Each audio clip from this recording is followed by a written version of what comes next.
For reasons I don't understand, I turned this computer on, the podcast box, and it is a dual monitor setup.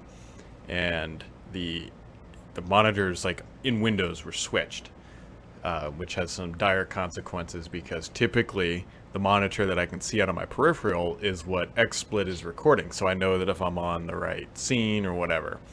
I Today, think I followed that. Yeah. today XSplit is on a monitor that I can barely see. So yeah, if it's Paul, if it's me, it's kind of hard to tell.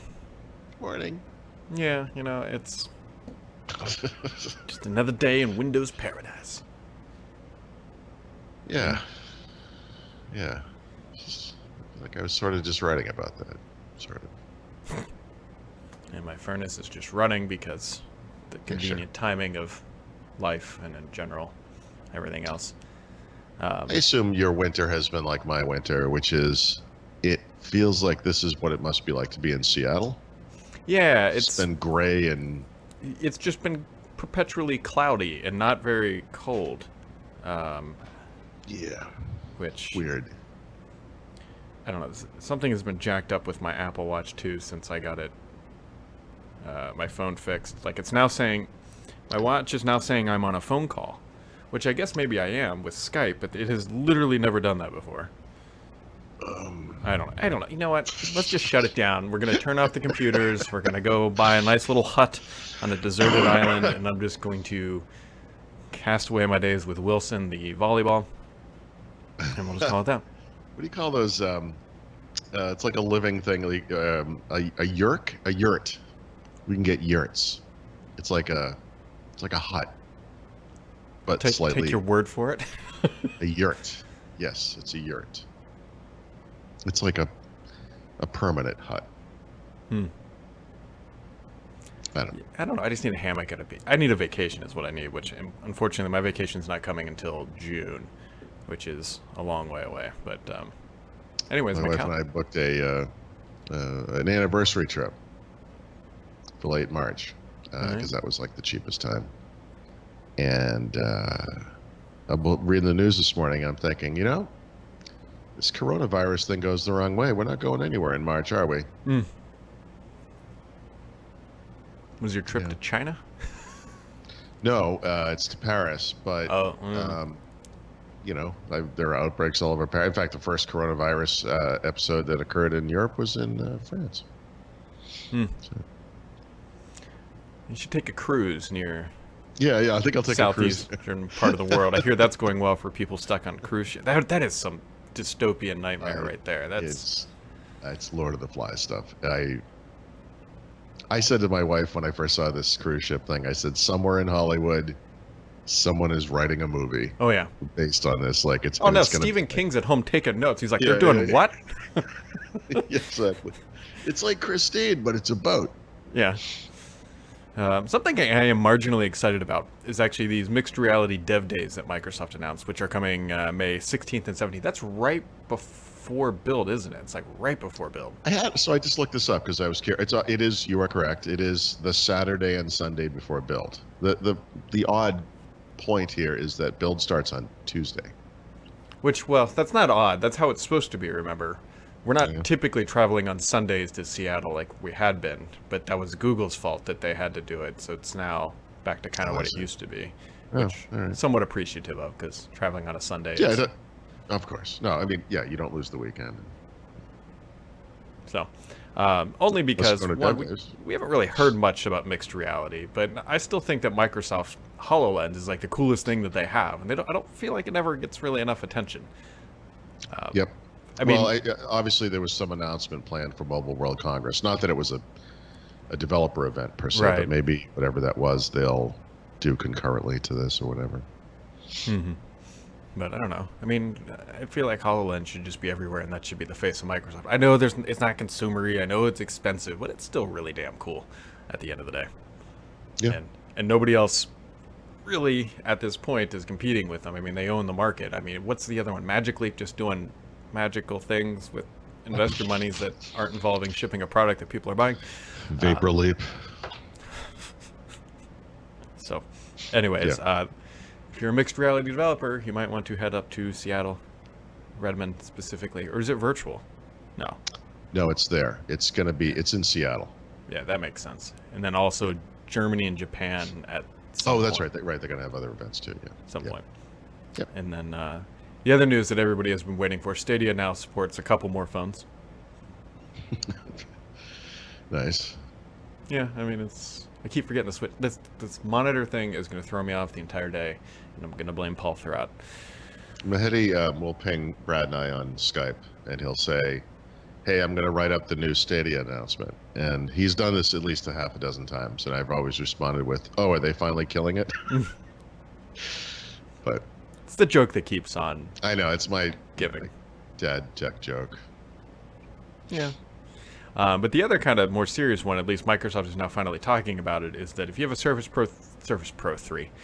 Laptop 3 and that screen is cracking, you are not alone. Microsoft is looking into the issue, which shouldn't be too hard because it's right in front of them. It's on the glass. Had to do that. There's my dad joke of the day. Oh, let me share with you. Let me find this. I texted Mary Jo yesterday. Mary Jo, just for the record, ever since the first version of Surface Laptop, maybe dating back before, but she never liked 3x2 screens, and I kept telling her, I'm like, you don't understand, like this is better for productivity, blah blah blah. She's like, no, I hate it. I hate it. You know, first version she couldn't stand it. You know, so she bought a Surface Laptop 3 with the intent of reviewing it, and over the course of actually using the thing for a long period of time, she's like, oh, I have now come to really like the 3x2 screen. You know, she never said it like you're right. Like she all of a sudden she's like an advocate for 3x2 screens, which I find to be somewhat humorous because I really don't feel like the computer's changed all that much, but whatever.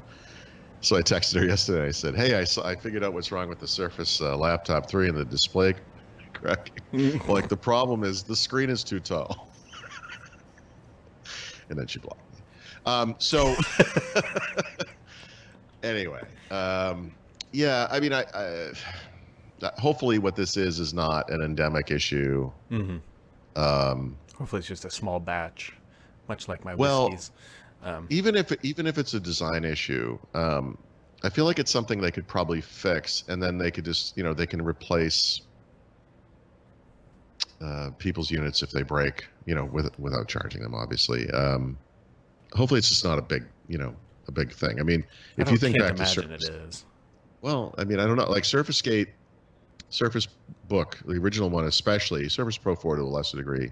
The basic problem was like they weren't going to be able to fix it on a bunch of those devices. Like that, they had all kinds of software fixes and things, but some of them just couldn't be fixed. Like they were, you know. So we'll see. I don't know. We'll see. We'll find out. Hopefully Microsoft will come and talk about it more in the... I mean, just acknowledging it publicly is a step up from how they handled the Surface Gate stuff. I mean, months went by of silence. And that was a serious... I mean, not that screen cracking is not serious, obviously. But I mean, you know, that was a down body hurt. I mean, it was, you know, the hot bagging stuff, remember? And I mean, it was just... I just felt like they were never going to get on top of it. Yeah. So we will we'll see what shakes out of that little bag of happiness, but not really. I don't know where I was going with that analogy. What shakes out of that bag is going to be the pieces of the skull. Yeah, just little shards of glass. Just go. Yep. We'll find out. The crazy thing is like the design isn't new. It's the most basic thing that they build, right? It's just a vanilla laptop. It's a great laptop, don't get me wrong. But it's not somebody could take it apart and say, oh, maybe there was a change, right? I guess we could look at how you fix it. Maybe they might know. Obviously, there's a 15-inch version. I don't know if this is related to 13 or 15 or both or whatever, but they might have done something to make it lighter, you know? Maybe that's where they hit the Thunderbolt part. It was holding up the hinge. Yeah. Just waiting to be released. Like using an Echo speaker to hold a door open, you know? Which you laugh, but I did. Yeah, it works. It's not the cheapest way to do it, but I do have one actually near a door that I have used that for because we like decommission almost all that stuff in our house. There's just one left, so yeah, I've decommissioned All of them, except for the smart display. Yep. I'm trying to think what else. EA servers went down yesterday. That was annoying. Couldn't play my Apex Legends for a while. That was frustrating. But Wow. yeah, You be all right? You okay? yeah, I survived. It was down for like 2 hours or something like that. Oh, I have a little problem I could share with you, actually. Um, how do I explain this? I've had cutout issues playing through Sonos, not just the speakers I bought from you, but from the ones in the kitchen as well. And what that means is it will start playing on only one of the speakers. Oh, I've experienced this before. Yeah. So I did some research on this. And I also remembered something my daughter told me, which was she has two of them in her bedroom, and then she has one in the bathroom downstairs. And at some point, because I was getting back into Sonos, I looked in the app and I saw that one of the speakers was offline. And I said, "Hey, how come the speaker's not plugged in or whatever?" And she says, "Oh, sometimes it doesn't play out of one of the speakers, so I just turn it off." And I was like, "Kelly, come on." So we plugged it back in. I made sure the software was updated. We made sure it worked, and I was like, "So this is okay?" And she's like, "Yeah." But then obviously what she had been experiencing was the same problem I'm now experiencing, and it's kind of maddening, as you might imagine. I got an app. There's an app for Android called I think it's just called like Wi-Fi interference or something. Yeah, Wi-Fi analyzer. Sorry, that looks at the Wi-Fi networks and whatnot. And you can see where the interference is. And if you Google this, you'll find out. Sonos recommends setting your wireless router to use a certain channel, and then you can set Sonos of your Wi-Fi, and then you can set Sonos to use one that only it uses, and then that gets rid of the problem. The other solution, of course, is to just use Ethernet. And given my success story getting Ethernet going in my office, I understand why I'm so excited to try that. I'm gonna here's the thing. Almost 3 years ago, when we moved here to Pennsylvania, I bought the Google Wi-Fi thing. I love it. I mean, I love it. I've never had any problems with it until now, because one of the things that Google did in an attempt to make Wi-Fi simple is they dynamically switch to different channels based on interference. And that means Sonos can never be correct in my home if I use Wi-Fi, if I use Google Wi-Fi.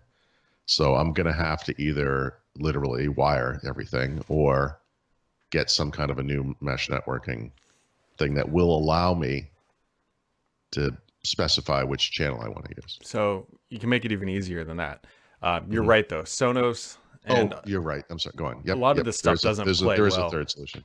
Play well with mesh networks for that exact reason, is that the signal's bouncing around and it just gets lost. Not literally, but that's what happens with the speaker. Yeah. What you can do is you can just wire up one speaker. That's all you need.